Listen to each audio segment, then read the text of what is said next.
Bonjour à tous, j'espère que vous allez bien. Je suis désolé, la vidéo est un petit peu moins tamisée qu'à l'accoutumée puisqu'il fait encore jour au moment où j'enregistre, contrairement aux autres vidéos d'habitude sur cette chaîne. Aujourd'hui, j'avais envie de vous parler du rapport entre le web et la télévision et plus généralement Twitch, YouTube et la télé qui débarque et vice-versa. Si j'ai envie de faire cette vidéo et de porter une réflexion là-dessus, j'insiste là-dessus, c'est une réflexion, c'est pas du pour ou contre, c'est vraiment ce que je pense quels pourraient être les différents scénarios, bref. Si j'ai envie de faire cette vidéo et de parler de ça, c'est parce que j'ai vu récemment un tweet de Samuel Etienne qui partageait une dépêche de l'AFP indiquant que TF1 avait l'intention de se mettre à produire du contenu sur Twitch.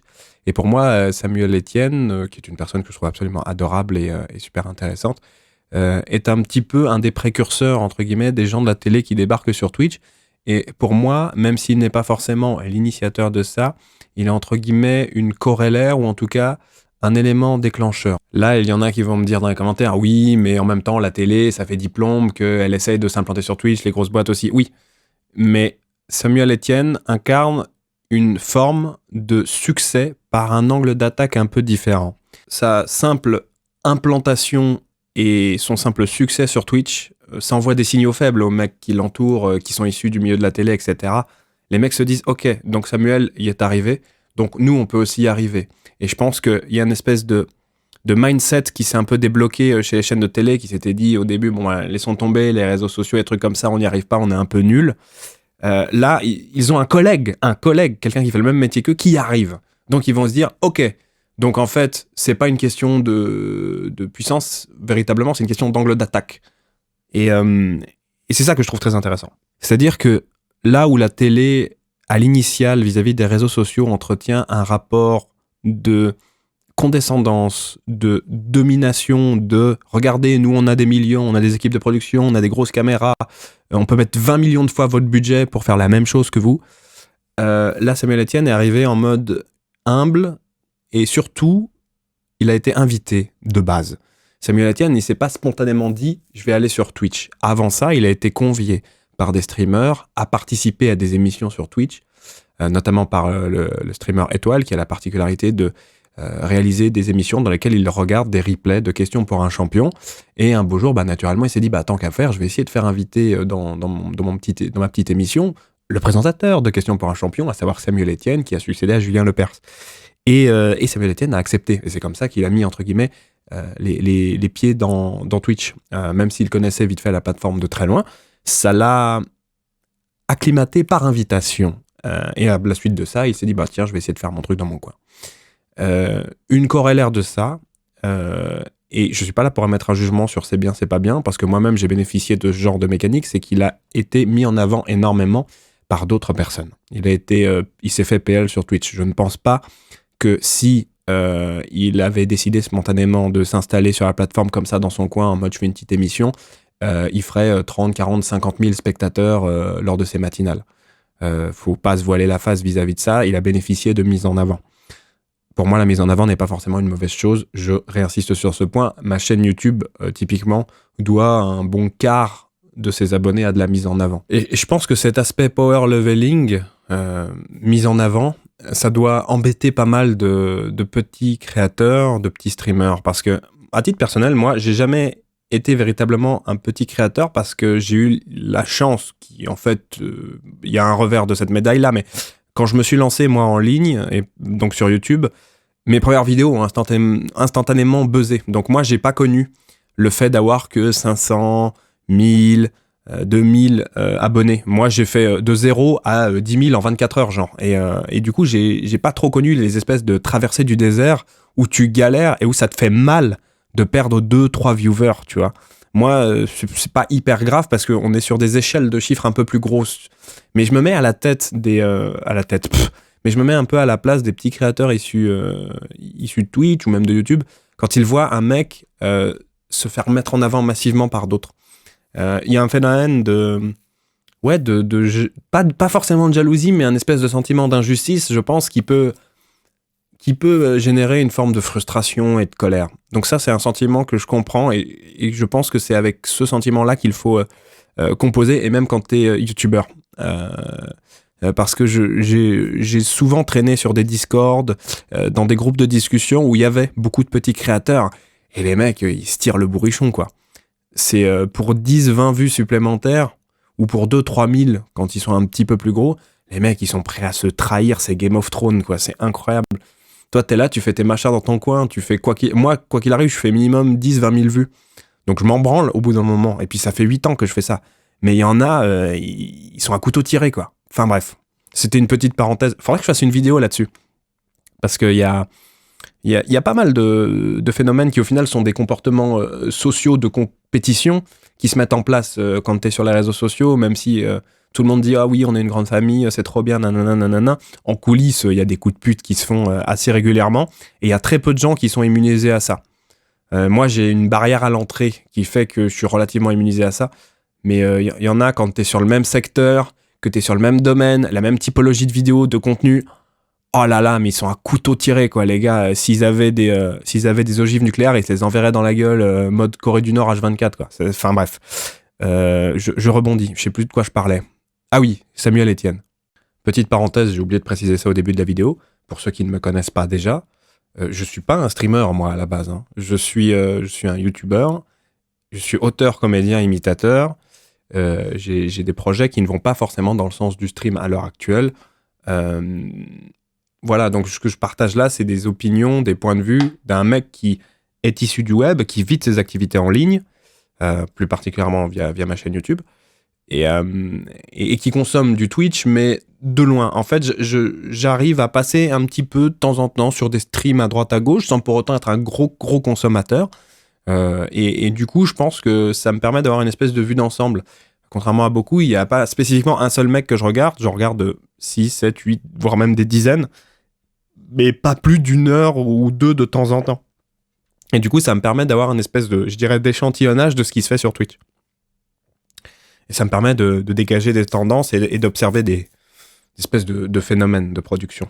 Il y a un truc dont je me suis rendu compte ces derniers mois, ces dernières années, c'est que dans tous les cas, la télé s'implante déjà chez les créateurs issus de Twitch ou même de YouTube, issus du web, quoi. Quand tu commences à peu près à dégager des revenus, que c'est ton activité principale, en fait, tu te mets à adopter des mécaniques télévisuelles, en fait.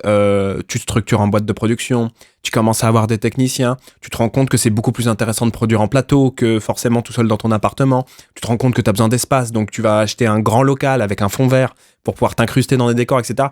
Et ça, c'est un truc que je trouve très, très intéressant parce qu'en fait, on n'arrêtait pas au début de dire la télévision est notre ennemi, on est les gens du homemade, on fait des trucs dans notre coin, etc.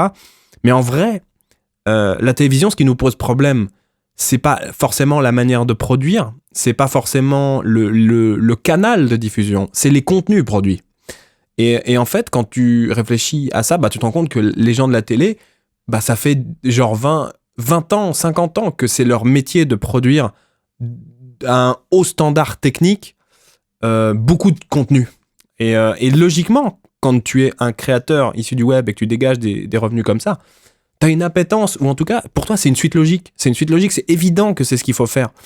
Je pense il y a beaucoup de youtubeurs, je suppose que vous suivez, qui sont pas forcément affiliés à Webedia et tout, mais qui se mettent à louer des grands locaux pour avoir des espaces de tournage, qui les aménagent avec des grands studios fond vert, parfois même des petites parties plateau, un peu en mode plateau télé, etc. Parce que pour moi, en fait, c'est dans l'air du temps. Quand tu fais du flux, faut être capable de proposer un haut standard de qualité, mais en même temps d'être capable de produire en grande quantité avec ce haut standard de qualité. Et pour faire ça, il faut concentrer les compétences et les lieux de tournage dans des points relativement fixes. Et c'est une suite logique. Typiquement, ça, c'est un truc qu'on essaie de mettre en place aussi avec Super Flame Studio, avec ma boîte. C'est pas pour tout de suite, mais j'espère dans les prochains mois, prochaines années, à Annecy, on aimerait bien avoir des gros locaux pour pouvoir tourner des émissions, un petit studio fond vert pour pouvoir faire de la fiction. En gros, j'aimerais bien tourner de la fiction en intérieur, en mode un peu comme The Mandalorian, vous voyez. Sauf que nous, bah, ça serait du fond vert parce que les écrans LED, la technologie d'ILM, elle coûte des millions. Mais enfin, voilà, j'ai plein d'idées comme ça. Et en fait, au bout d'un moment, quand tu veux produire plus, raconter plus, moi en tout cas, c'est raconter plus, des récits plus ambitieux à un plus grand rythme, bah, au bout d'un moment, tu as des besoins techniques qui font que tu peux plus filmer dans ton petit appartement de 30 mètres carrés.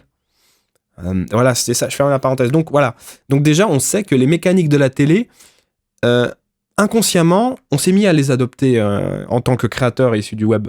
Après, ces outils de production, la question c'est qu'est-ce qu'on en fait?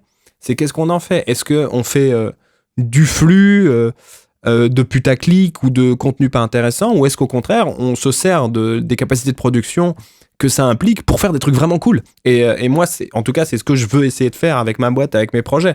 En gros, ces outils techniques, je veux les mettre au service d'histoire, de narration, etc. Bref, voilà, je referme cette mini-parenthèse, ça sera sans doute la thématique d'une autre vidéo, encore une fois. Mais c'était juste histoire de dire que, en gros, de base, les réflexes de la télévision viennent déjà chez les créateurs. Sans que ce soit pour autant forcément les chaînes télé qui viennent elles-mêmes, que ce soit pour produire directement leur propre contenu, soit pour cofinancer du contenu de créateurs. Même si ça se fait beaucoup, on a pas mal d'exemples de 3-4 grosses chaînes qui sont clairement financées par le groupe Canal, M6 et compagnie. Pardon. Oh, désolé, c'était pas très gentlemanesque. Bref, on reboucle sur Samuel Etienne, qui, du coup, selon moi, est la preuve vivante que si tu viens du monde de la télé, il y a moyen que Twitch, ça marche quand même, mais il faut le bon angle d'attaque. Et c'est là que tout l'enjeu va se manifester, en fait. Quels vont être les angles d'attaque des différentes chaînes télévisuelles qui viennent sur Twitch et sur les différentes plateformes? Et si l'angle d'attaque, c'est en mode humble, pépère, posé, on propose du contenu sympa, en bonne intelligence avec les créateurs déjà présents, ça peut être génial, ça peut faire des ponts, et selon moi, c'est ce qu'il faut faire. Il faut faire des ponts, il faut que les gros groupes qui ont plein de pognon le donnent aux créateurs du web en leur faisant confiance pour qu'ils fassent les choses qui, selon eux, sont pertinentes. Et pas en mode, tiens, tel youtubeur, tiens, tel streamer, prends tout ce pognon. Par contre, tu vas faire exactement l'émission qu'on te dit de faire. Parce que là, c'est sûr, ça va se casser la gueule.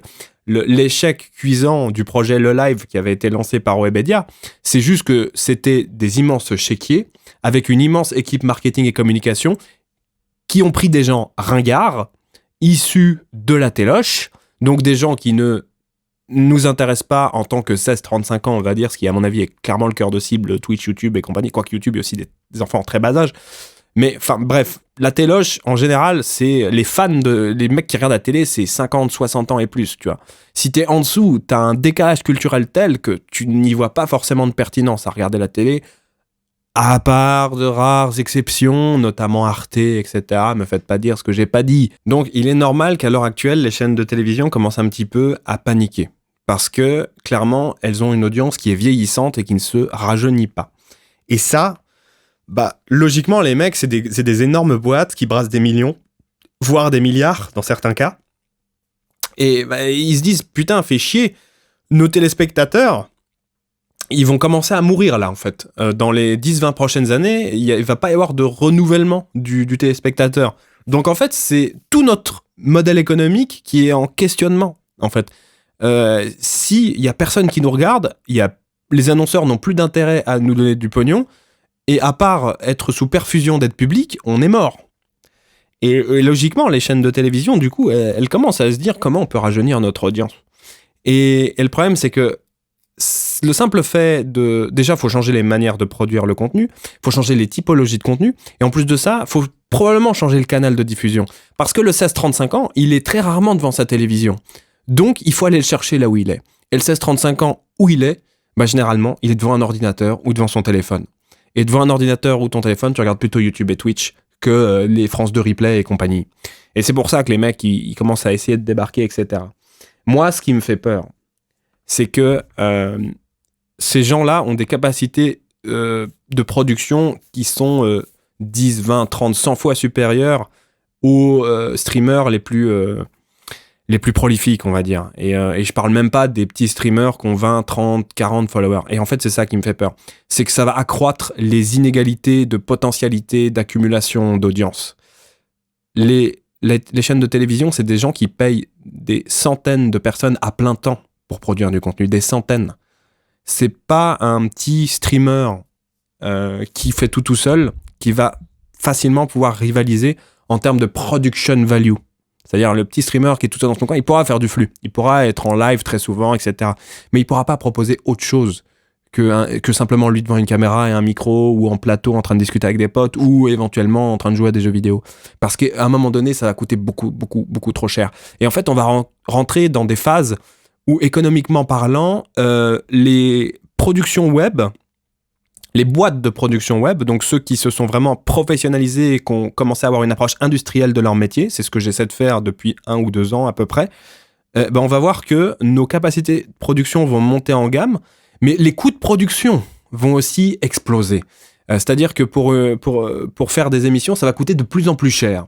Du coup, en fait, les coûts vont être de plus en plus chers pour une qualité de plus en plus élevée. Mais si la qualité est de plus en plus élevée et que c'est bien fait, on aura de plus en plus de viewers, nous. Et les mecs qui seront tout seuls dans leur coin auront de plus en plus de mal à grappiller de l'audience, je pense, en fait. C'est ça qui me fait peur. On va avoir d'un côté les mastodontes issus de la télévision qui, en bonne intelligence peut-être, vont financer des contenus par des boîtes de prod un peu plus issues du web, etc., qui, elles, aussi vont monter en gamme.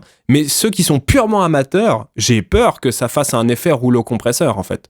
C'est une de mes inquiétudes à titre personnel. Une des grandes particularités de l'industrie audiovisuelle, c'est qu'elle est basée sur l'économie de l'attention. C'est-à-dire qu'en gros, tu as tout intérêt à ce que les gens regardent ce que tu fais en masse plutôt que regarder autre chose. Et c'est le plutôt que regarder autre chose qui peut devenir extrêmement dangereux. Parce que une fois que en fait, tu as des réflexes de base. Quand tu commences à être en position dominante, t'essayes de consolider cette position dominante. Et ça passe aussi par le fait d'être omniprésent et de choper l'attention des gens un peu partout.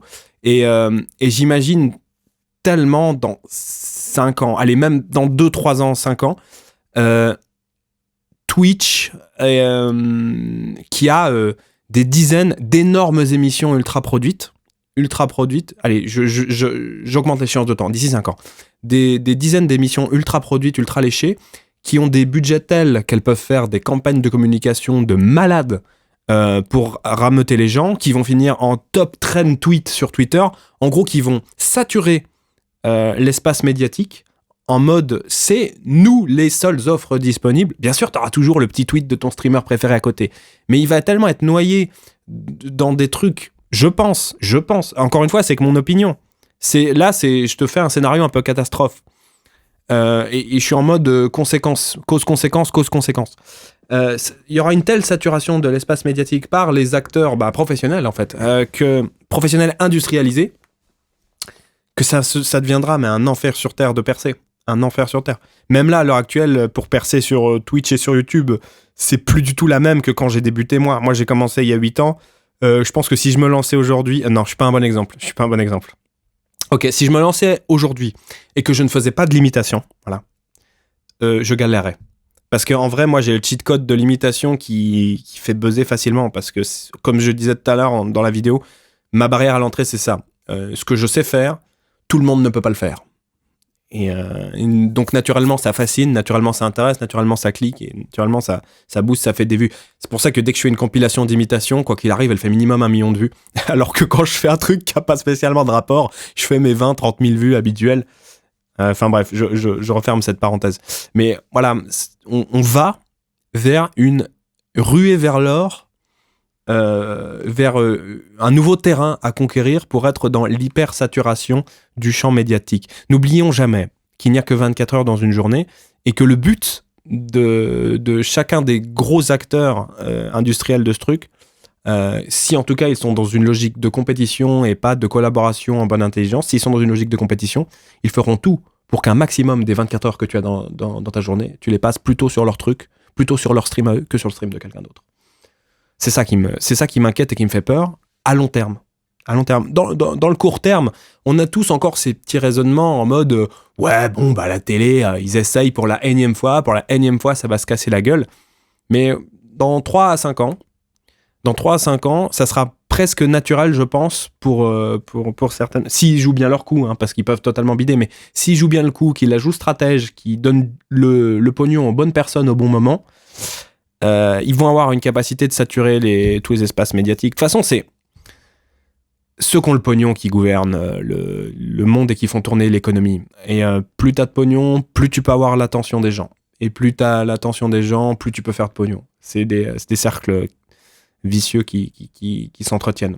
Et je pense que là, typiquement, si vous êtes un streamer et que vous commencez à pas trop mal marcher, commencez à réfléchir, ou même si vous êtes un youtubeur d'ailleurs, commencez à réfléchir à comment je peux industrialiser ma manière de produire. Et je dis pas industrialiser dans le sens inhumain du procédé et dans le sens forcément calculateur. Je parle dans le sens technique. avoir un haut niveau de production technique pour pouvoir se permettre de produire plus. Parce qu'on va vers de l'hypersaturation. Et la seule chose qui permettra aux gens de se démarquer, ça sera justement de se démarquer. C'est-à-dire que les seules personnes qui survivront à ces phases, selon moi, d'hypersaturation par des grosses boîtes à grosse production value, ça sera l'argument du nulle part ailleurs. Je sais faire des choses que vous ne savez pas faire. Moi, c'est comme ça que j'arrive à vivre de YouTube, en fait. C'est parce que je sais faire des choses que la plupart des gens ne sont pas capables de faire. Et je pense que, clairement, quand tu es dans l'économie de l'attention, il faut que toi, tu sois capable de capter l'attention pour une raison pour laquelle les autres ne sont pas... Enfin, via une méthode, via une proposition, voilà. Via une proposition que les autres ne sont pas capables de faire. Donc, je ne peux que faire une ode à la différenciation, à l'originalité. Parce que si vous êtes dans la banalité, si vous êtes dans l'artificiel, si vous n'êtes pas dans la sincérité, les rouleaux compresseurs ne vous épargneront pas. Voilà, c'était ça en fait ma petite réflexion. Après, comme je l'ai dit, c'est un peu un scénario un peu catastrophe, mais moi je vois le truc se dessiner un petit peu comme ça, avec à terme les chaînes YouTube, les chaînes Twitch et YouTube qui toucheront des dizaines de milliers, voire centaines de milliers d'euros de la part des grosses chaînes de télé pour produire pour elles ou des trucs comme ça, ce qui peut être très intéressant parce que c'est toute une nouvelle économie qui reste à explorer, mais en même temps, en fait, l'amateurisme, dès l'instant où il y a du pognon, l'amateurisme souffre du fait qu'il y a du pognon qui est en jeu et que le professionnel a toujours plus de chance.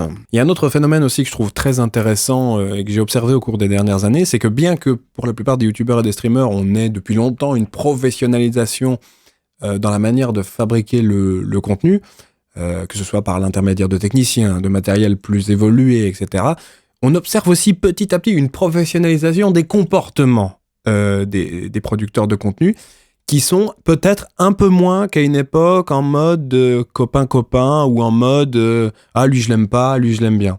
Et je trouve que mine de rien, ça assainit pas mal la relation puisqu'au final on est entre professionnels. Bien sûr, il y a les amitiés, les inimitiés qui continuent aussi un petit peu, mais ça permet déjà de discuter un peu plus facilement. Je pense que pour ceux qui ont réussi à avoir un truc stable, l'époque des clashs est loin derrière.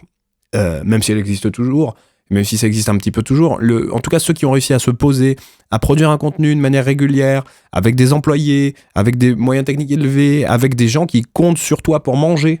Ça peut paraître con, mais une fois que tu as des employés, tu as des gens qui comptent sur toi pour pouvoir bouffer.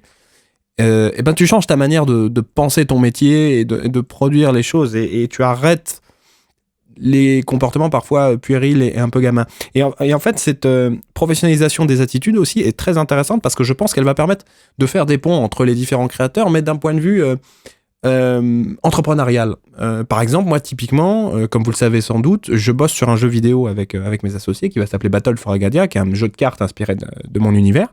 Bah, typiquement, moi, je vais recourir au placement de produits pour promouvoir ce jeu, mais je vais appeler d'autres youtubeurs, des streamers, d'autres youtubeurs, pour mettre en avant mon jeu. Et en fait, c'est au final le pognon de l'entreprise d'un youtubeur qui va financer à son tour l'entreprise d'autres youtubeurs et streamers, etc.